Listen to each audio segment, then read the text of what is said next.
চলছে গ্রীষ্মের দাবদাহ অবস্থা। এমন গরমে একটুখানি স্বস্তির বৃষ্টি হলে কে না ভিজতে চাইবে। মেঘের ডাক ও বৃষ্টির টাপুর টুপুর শব্দ পেলেই বাইরেই ভিজতে ছুটে যান অনেকেই।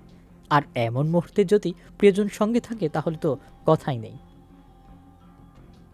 সাধারণত এমন মুহূর্ত অর্থাৎ প্রিয়জনদের তারকাদের বৃষ্টিতে রোমান্টিজম খুব কমই দেখা মেলে। এবার তেমন কিছু দেখিয়ে সকলকে চমকে দিলেন তাহসান রোজা দম্পতি। তাদের ইনস্টাগ্রামে একটি স্টোরি ও একটি ছবি ভাগ করে নেন সঙ্গীতশিল্পী তাহসানের স্ত্রী রোজা আহমেদ।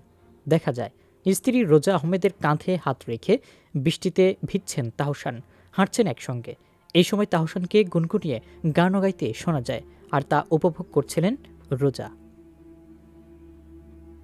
শুধু তাই নয়, এ সময় তাদের পুরো শরীরেই বেশ ভেজা অবস্থায় দেখা যায়। সঙ্গে তাদের চোখে মুখে ভালোবাসার দীপ্তি স্পষ্ট। এ সময় যেন তারা তাদের কাজ, ব্যস্ততা সবকিছু ভুলে একে অপরকে উপভোগ করেন।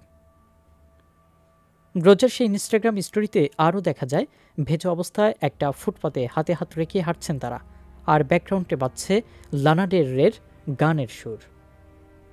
একদিকে নিচের কাজ, সঙ্গীত যেমন ব্যস্ত থাকেন তাহসান খান, তেমনই ব্লগিং নিয়ে সক্রিয় থাকেন রোজা আহমেদ।